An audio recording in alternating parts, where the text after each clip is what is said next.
The automotive industry is set for a revolution that will disrupt and reshape global business, threatening the survival of every organization. To make sure you survive and win in the new automotive game, automotive growth expert Roberto Dal Corso has interviewed global experts from the automotive industry to identify the changes and the impacts that are coming to keep you ahead of the curve. The leading disruptive automotive trends from around the world, and this morning we're talking to Leszek Kadelski from Automotive in Warsaw, Poland. So welcome, Leszek. How are you? Hello, welcome everyone. Hope you have all as good weather as I have right now in Warsaw. It's a very sunny day. It's cold, but it's sunny.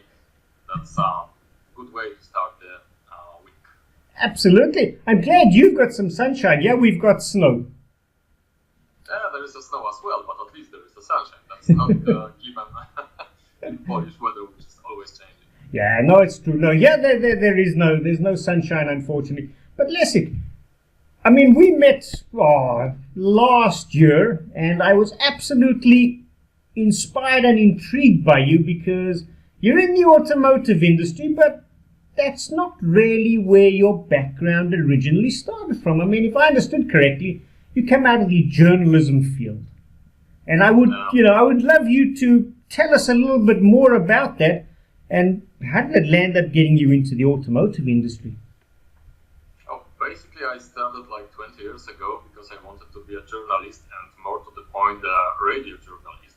The radio was my love, so I go and studied to be a proper radio journalist or maybe a DJ. But it turned out that radio is not that hype anymore because the internet, because all the changes on the media market. So I switched to the automotive newspaper just by pure chance. That was 2003. And from there, I worked my way up to the bigger automotive titles in Poland. And after that, getting some knowledge, I switched to being employee of Polish Association of Car Parts Producers and Manufacturers, which is part of the PGF Federation in Europe. I was part of the European campaign, Right to Repair campaign, that gave us all the independent aftermarket operators the new MVBR European regulation, the 461/2010, which is like the cornerstone of independent aftermarket right now, as long as the regulations of course go. And then after it took some years in that association, then I moved into Automotive, which is integrated marketing agency, providing services like PR and the digital marketing, all kinds of support, but exclusively to the independent aftermarket operators. We are good in the automotive sector. We are not that experienced in other sectors, so we stick to what we are good at or think we're good at. That is the independent automotive sector. Independent automotive, both commercial vehicle and passenger car, if I understood correctly. That's true. Sometimes even agro business as well, because this is kind of booming thing in Poland as well. Okay. But I mean, just going back, because you mentioned, the legislation that you helped introduce. I mean, that absolutely has become the cornerstone for the aftermarket. I did not realize you played such an important and vital role in bringing that one together. So no, again, compliments. I'm even more impressed now. You are giving me too much credit. I was junior member of that part, and a very, very small cogwheel in that whole machine that managed to bring that campaign home with a success. Okay, and out of that, what was one of your biggest learnings in helping to put and bring that one forward to market? Well, the learning is because I always watch from Polish perspective, or at least the regional perspective, which is Central and Eastern Europe. It was very nice to see that as well in politics, Poland is very, very divided country. But in terms of looking at the automotive industry in Poland, there are no politics conflicts at all. During that campaign, we worked with Polish members of European Parliament, and it didn't matter if they were from left, center, or right of the political scene. They could sit together, talk about it without any political passion. They were talking matter of factly, and we had a lot of support from each side, and that's very good news for automotive industry in Poland, because all regulations are like grounded on facts and best practices, and by listening to the independent aftermarket operators and of course those from the other side, which is vehicle manufacturers. And it's about arguments, not about some passions, fake news, and all we have in the regular politics of the day, both in Poland and I guess any other country. Right Yeah. That is very interesting. And since 2003, you've been in the automotive industry. What has really driven you to succeed over these years to get to where you are? Oh, that's a very hard question. Honestly, I have no idea. Basically, it's always about getting the job done in the right way. Like, be focused to deliver, whether I'm a journalist, deliver a very good story, which is like verified and make sure that it's like 100% true. Yeah. To deliver that story to my readers, or in case of being a PR/digital marketing lead in the agencies, to provide the clients with the best possible communication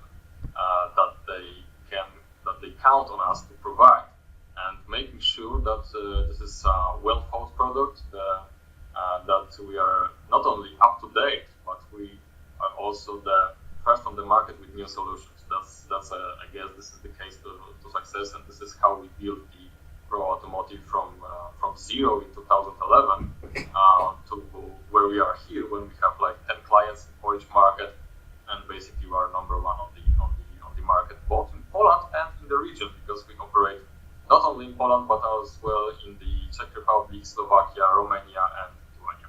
Oh, congratulations! No. And over the years, you must have seen the automotive industry change quite extensively. I mean, where do you see the automotive industry going at the moment, especially the aftermarket?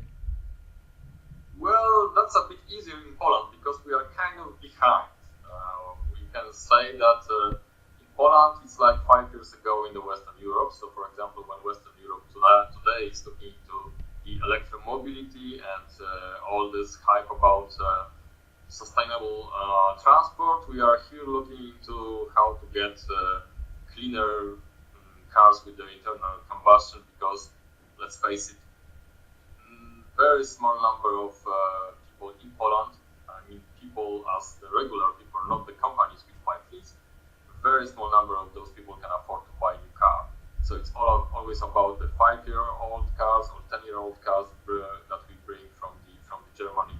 This is this kind of different story. So even if tomorrow, like 100% of the cars in Germany will be like driven by the electricity, it would take some years to get those cars to Poland instead of buying them like Germans in the salon car dealerships straight away.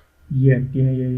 But I mean, and you mentioned something very important there about, Poland, you feel, is a couple of years behind Western Europe, but at the same time, the Polish market has become incredibly important, and probably even more so than in the past, especially when you look at in Europe, because I think it's the gateway between Western and Eastern Europe. It can be gateway, and basically Poland is quite a big country. And for example, in the commercial vehicle sector, one of 4 trucks driving around Europe, hauling whatever we need to have in our shops, is bearing the Polish registration plate. So, for example, for companies like ZF, it's a second market in Europe. Wow. After Germany.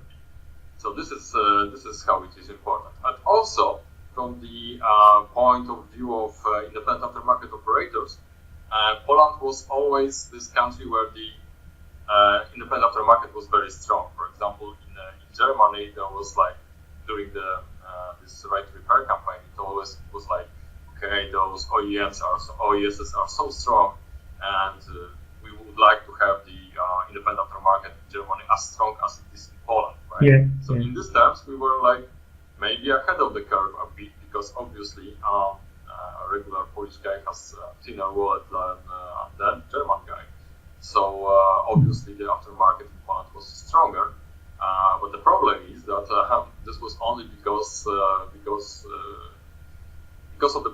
the answer to a question, why do you go to the independent workshop instead to the OES service, was because it's cheaper, and that's not a very good answer. No. That is true. But no, I mean, yeah, absolutely. Poland becoming far more important and a big foothold in the European market. And I mean, more locally and regionally, what changes are you seeing, and what trends are affecting the marketplace from a day-to-day perspective? Well, there are two, and of course there are many, but I would like to focus on two because they are closer to my expertise, I guess, which is like communication, not the technical stuff. And there are two I would like to mention. The first off is that the manufacturers are pushing aggressively into aftermarket. It's not like it was 10 years ago when they were like selling cars with a 1-year warranty, and after that warranty they didn't care about what happened with the cars. They were okay that this car will never go back to the OES service, and that car obviously became a part of the aftermarket. Today it's like 5 to 7 years of warranty, and also the Polish representatives of global DMs are making moves to keep those clients as long as possible to the OES, because they are selling a lot less cars than they used to sell, like in even 1999. That was the peak of the sales of new cars in Poland. I believe it was like 640,000 units per year. Okay. Today it's still less than 500,000, and like 3 years ago it was like 300,000, so it was quite less. So when they say sell less cars, they need to make sure that the dealers they can make living. Yes. And they need more services, and they support those services quite aggressively. And how they do it? They do it by media campaigns.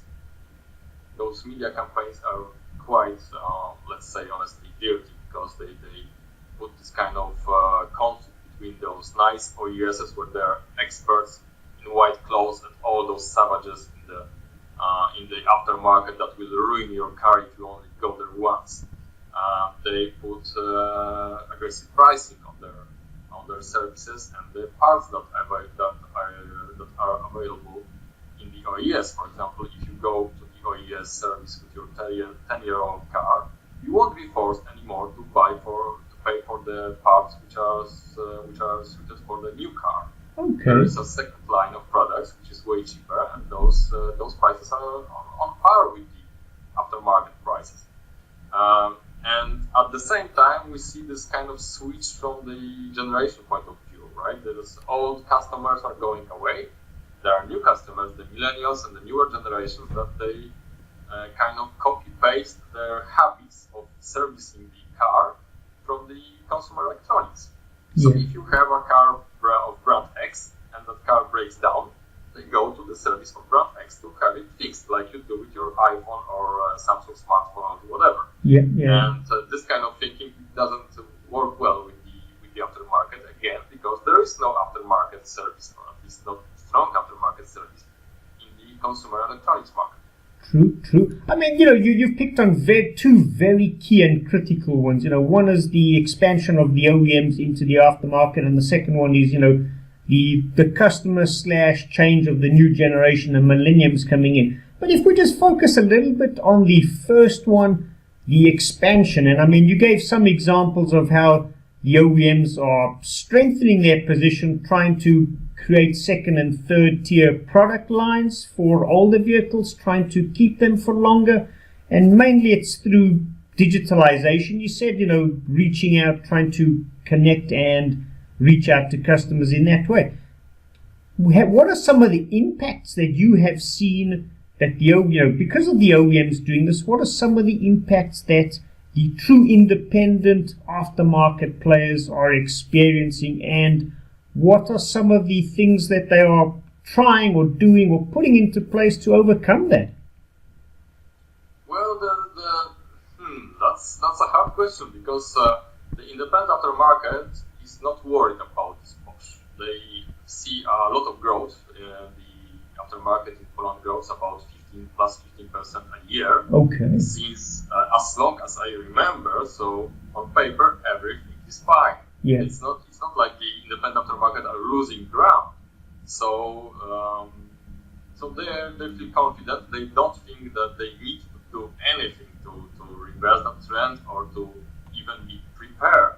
And like I said, on paper, when you look at the Excel with all this sales data, it looks fine. There is nothing to worry. Go on. We can go back to this. Think about this, 1 year, for example. Yeah. But it's still only because the aftermarket is cheaper.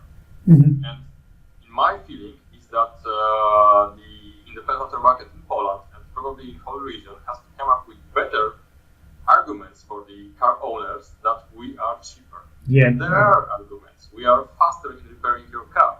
We are more agile in repairing your car.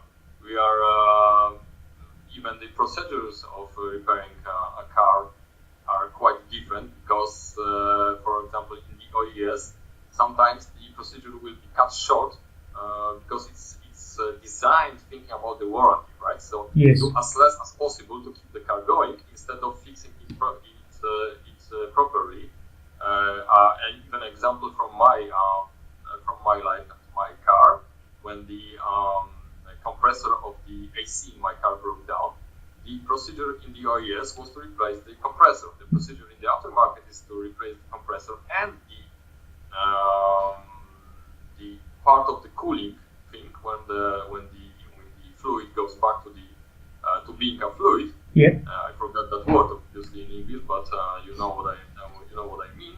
And because of that, the second brand new compressor was damaged because there is no way to clean the system unless you replace the other part. Yeah.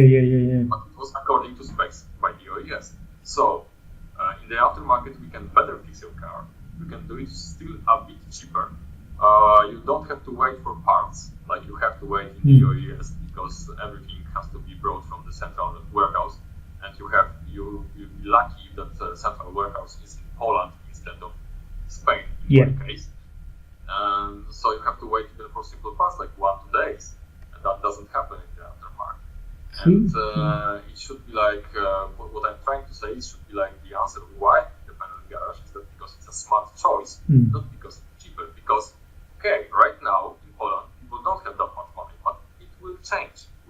We see it changing right now because the average salary goes up in Poland. We have excellent economic climate. So in 10 years, people won't be interested in cheap. They will be interested in good. And does the independent aftermarket communicate that we are good, not only cheap? I guess at the moment, not. No, it's a fair point. I mean, the aftermarket is definitely a very viable option for parts, and it's really driven, they offer the service, they offer the availability, they can do a very good job, as good as, they can do it quicker, they've got the parts, and there's also a value in the pricing side of it. And, in a lot of ways, as you mentioned, they are more looking at you as a owner to keep the car versus you as a new potential buyer of a new car. So they don't really want to switch you to a new car where the OEMs do want you, or the OES channel wants you to move across. So no, those are very, very interesting ones. And so, I mean, the independent aftermarket is really fighting on, let's call it the value, whether it's the price, the availability, and in terms of, we can do it and we care about you in terms of values. What are their biggest challenges on a day-to-day basis, though? Because, I mean, they're not too worried about the OES channel, if I can put it that way. So what are their true frustrations day-to-day?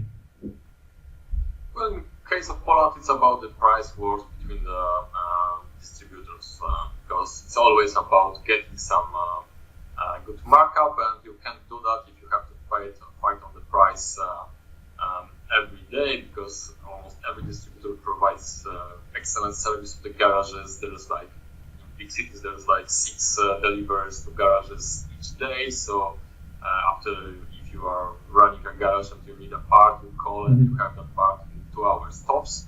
And that's of course in the big cities, but in the middle of nowhere, on the opposite end of the scale, it's like 4 or 3 deliveries per day. So that's still very good service. So it's only about price and some minor customer service differences that can be played out. But this is like focusing on the next day, business day, focusing on the next week instead of obviously this is important, right? This is how you run your business. But then again, you have to think about how your business will look like and how you will get to the customers in 1 year, 5 years, in 10 years. And the biggest difference here between OEMs, vehicle manufacturers, and the independent operators in Poland is that the independent operators in Poland almost don't communicate with the drivers. The traditional channel is to go to the garage specialist, so it's a business-to-business communication that worked for years. This is what they know, this is what they stick to. Obviously, it was years ago, it was dictated because the cost of the communication business-to-business is way cheaper than communicating business-to-consumer to the regular mainstream media. But this is way of thinking from about 2008. We are now in 2018, and there are better, cheaper ways to get to the consumer, to the car owners, with your message, and that should be used. And still, a lot of independent operators will like raise the eyebrow and say, "What? Why? Really?" Okay. Yeah, this is like to be or not to be. How prepared are you to navigate the disruptive trends that are set to hit your business? Will you survive and win in the coming years? To understand your level of risk exposure and to help you avoid becoming a statistic of failure, take the free risk assessment here, www.dalcorsogroup.com, which will identify the gaps and how to navigate the risks. By taking the risk assessment, you get a chance to win a free 30-minute strategy session with automotive growth expert Roberto Dal Corso. Roberto can help you identify an amount equivalent to 7% of your total annual sales that you are leaving on the table each year. To survive and win, take action now and visit www.dalcorsogroup.com. Okay, so I mean, parts distributors, or garages are still a little bit reluctant to move to, let's call it, digitalization and embrace that way of doing business. Instead of, totally going B2B, it's becoming more C2C through social media and informal channels. Would that be correct? Yeah, that'd be correct, because still the mainstream media are expensive, are not that effective, but there's a lot of social media when you can get in, and it's a win-win situation. Yeah.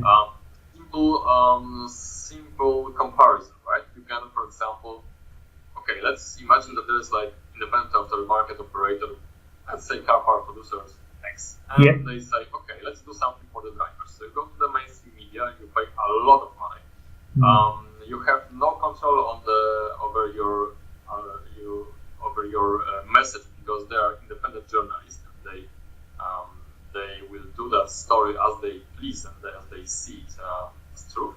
Yeah. And on the other side, you can go for the blogosphere. You can go, for example, to a YouTube channel in Poland, which is watched by as well the car owners, as well the garage specialists, because it's like a bit of technical stuff, a bit you do it yourself, basically quite professional, and this is like small TV channel, but of course on the YouTube.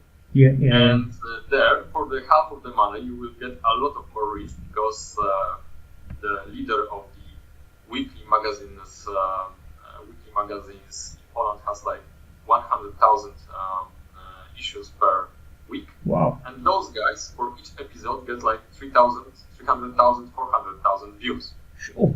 They are doing this more than once a week. Yeah. You have the control on the message, because they will work with you, because you are buying customers. So unless you force them to say something which is completely untrue, which would be a bad practice, they will make sure that you are happy. You will get to more people, and this is the funny part.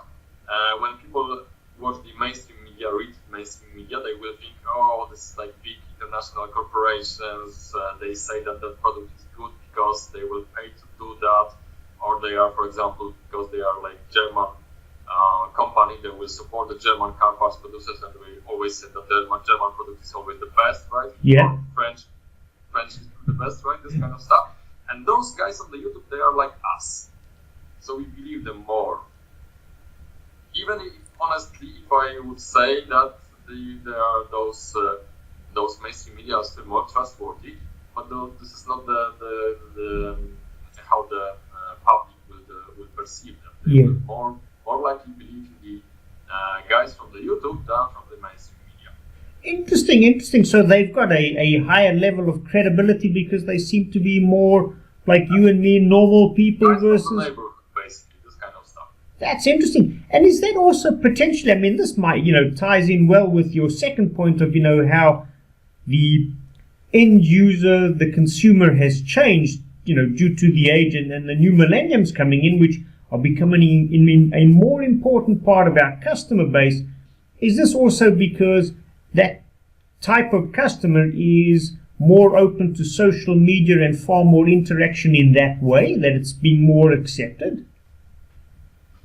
That's quite true, because I don't expect young people like less than 30 years old to buy the old school printed weekly or monthly magazines, right? There's no interaction in that magazine. You cannot double tap and enhance the photo in that magazine. There's no links in those paper stuff. So this is the experience. It's so different from what those people are used to. Whether using their smartphones or the regular desktop computers. So they will tend to use more social media. They will use to look for information on the YouTube. And this is another advantage of the new media, the new social media over the traditional ones. That if you're looking for the information, you can find that, because obviously there are search engines built into YouTube, or you can use Google. You cannot search something in the regular newspaper. True. Because it's that issue, and unless you build your own archives, and then you have to flip for 50 pages of one issue, and there's 50 issues per month, per year. That's not practical. No. Also, from the point of view of the customers, which are car parts producers, it's better to invest in that digital content, because that content lives longer. Yes. In case of that channel I mentioned, if they, for example, do a whole story about how to replace the brakes, right? And there are some good practices. They are showing which material you should use. Don't forget about using, for example, flame cleaner, this kind of stuff. Of course, this is published at some point in time, but people will find it a year later, and people will find it 2 years later. In case of Automotive weekly magazine, after 1 week, it's gone from the circulation, and you cannot find it. That's so true. And I mean that, just that generation, the new generation, brings in so many additional problems, because the customer base changes, and then you've also got internally within your own company, you'll end up employing more and more of them. And the big question is, how do you commit, or how do you communicate, how do you engage these type of employees? So you must also potentially be seeing some things in the marketplace with some big suppliers or tier one producers of parts, where all of a sudden they're not quite sure how to engage their own workforce. Well, on the lower level, I mean the regular guys in the assembly line. It's pretty straightforward. I don't think they are that kind of engaged in the company story and all this marketing hype. But of course, it's a problem to get some managers, for example, for the automotive. You have to. It's still a funny thing in Poland, for example. The automotive industry is quite important. Especially the producing of the parts. Since 4 years, it's became the export of the parts became more valuable than export of the whole cars. But no one knows about it. It's here's an example how people, as regular public, doesn't know that. I used to work in a radio, and I had at some point a kind of idea that there is a talk radio in Warsaw, and why not in the Saturday we can do 30 minutes module in that radio about independent aftermarket. I can be a host, for example. There will be some aftermarket players. We can talk. We have 30 minutes talks. Could be interesting. Could be a good way to promote the independent aftermarket. for the listeners, right? Yeah. And the editor-in-chief of that radio was like, automotive industry, what are those companies? Okay, so I come with the list of distributors, car part producers. Oh, those guys from the kitchen appliances. Yeah, I know those guys. But she was like black and at the end she said, oh, this is way too niche for us. No one will listen to that. That is so interesting because, I was at a conference late last year, and there was a gentleman from one of the major automotive car companies in Russia, and he was saying the exact same thing that you've just mentioned. We have issues with reaching our consumer that we're trying to sell the car to, but we're having an issue engaging our internal workforce because these guys are expecting different things. They're motivated and driven differently, and they're forever on their phones, and I don't understand them. But again, he was not one of the under 30 group that you referred to, so he couldn't relate to them. And I think leadership becomes an even bigger problem as you go down because, you've got a lot of changes in the marketplace. How do you deal with them? How do you engage to, overcome the challenges and move forward and navigate? So it's very interesting that, the age group is becoming more and more important. And one of the latest studies is by the year 2020, so 2 years down the road, 46%, so nearly half the workforce is going to be of that age group, which is phenomenal.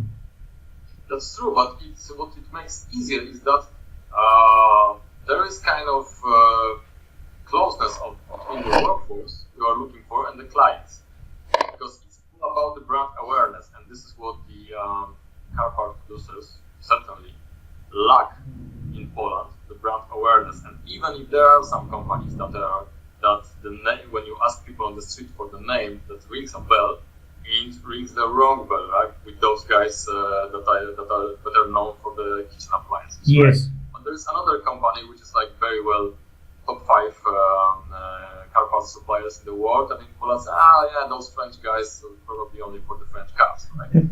It will take a lot of time and money and resources to build that brand awareness. That, for example, you need to, that if you want to replace some parts, you want that brand. Yeah. Or if you are looking for a new car, you look for the car which has the most of that brand inside. So the earlier we start, the better will be the results, because when those decision makers will wake up like 5 years from now, we lost 5 years. Yeah. And it takes 5 years more to do that. Sure. It won't happen overnight, and this is not something which you can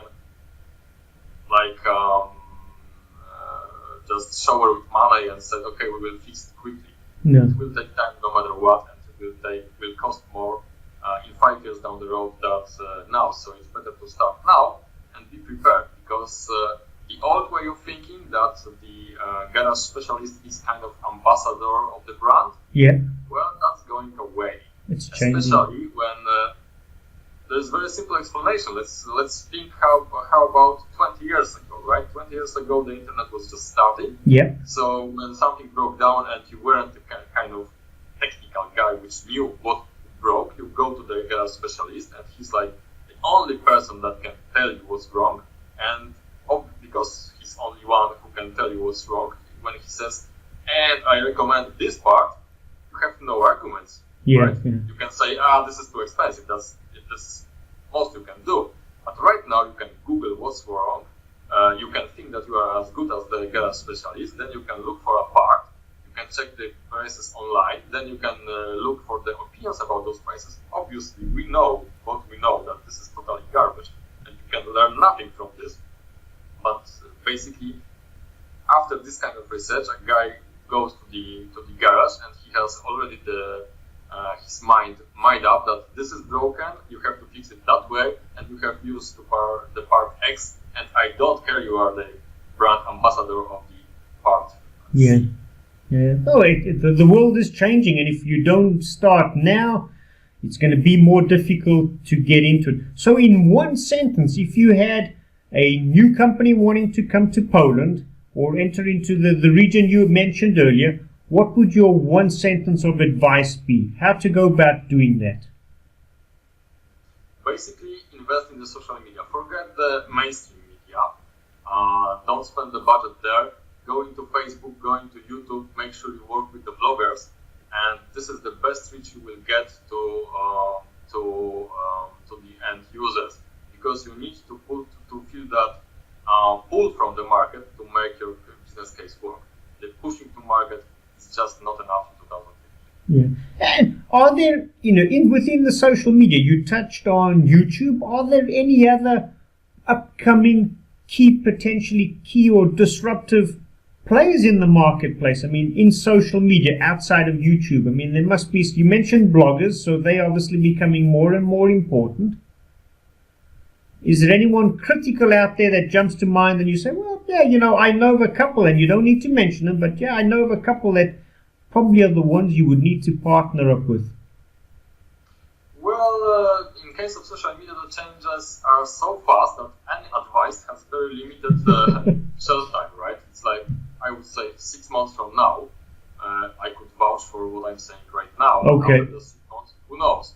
So in the next 6 months, I would say that sticking to Facebook and YouTube is the best choice. Yeah. Unless Facebook and YouTube does something that will scare out the bloggers. Basically, they used to be bloggers, now we call them bloggers because they are doing video. There may be something around the corner, but we don't know that yet.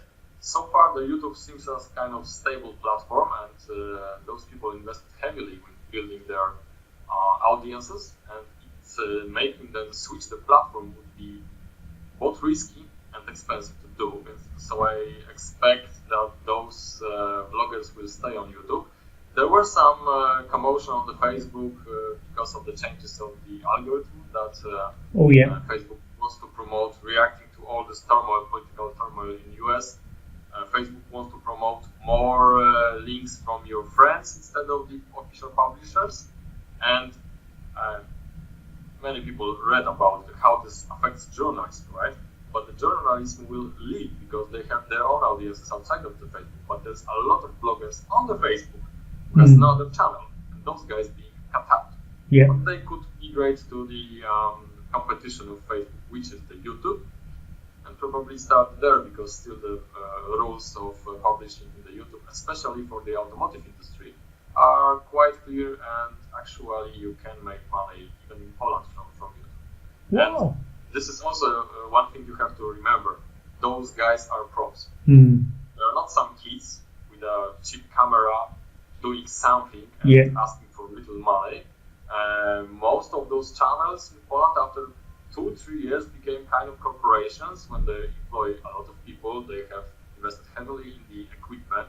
They do it professionally, and they will negotiate professionally with you. You get the packages. You don't expect them to, for example, give them some gifts or gadgets, and they will be happy about it. Yeah. They are not gifts. Those are companies, and those people will live from those companies. So they will be more like mainstream media talking to them, but still cheaper, because it's like 3, 4, 5 guys instead of whole corporation you have to feed when you buy an advertisement or advertorial in regular media. Man, so absolutely, the world is changing. Digitalization is certainly driving it, and social media is becoming one of the key channels to speak to the customers. And even more if you look in the region, because, for example, when we look just 2 countries from the region, right? There is the Czech Republic, right? People tend to think that this is like small country with 10 million people. Yeah, but there is like twice the internet users per 1,000 people than in Poland. Wow. The Czechs are twice as likely to buy something online, and they watch things online more than Polish people. Yes. There's the Romania, right? This is the second biggest country after Poland, like 21 million people living there. Romanians don't read on paper at all. It's all digital. There's this slight comparison between Polish version of Automotive Weekly, German Automotive Weekly, and the Romanian version of Automotive. Yes. In Poland, it's 60,000 in circulation per week. In Romania, it's less than 10,000 per week. In a country twice as small as Poland. Yeah. And it's because everyone's gone. You're either digital or you're not existing at all. Wow. It's that simple. That's incredible, the changes we've seen in the last couple of years. And I am aware of your time, so a couple of last questions. We'll quickly change a little bit of gears. And what are your passions outside of the automotive industry then? Actually, it's gaming. It's esport. I used to be quite involved in the esport community in Poland. I founded and run biggest Polish esport organization, which is called First Cup Esport Club. Yeah. We have some good runs it's already 12 years, I believe, 15 years it will be in the autumn. We started with five friends. We built up to 130 people. We scored the championship of Poland more than once. And this is, for example, kind of, when you think about computer gaming, you think this is some for nerds and for kids, right? And this is also kind of goes back to what you said about your workforce, right? Yeah.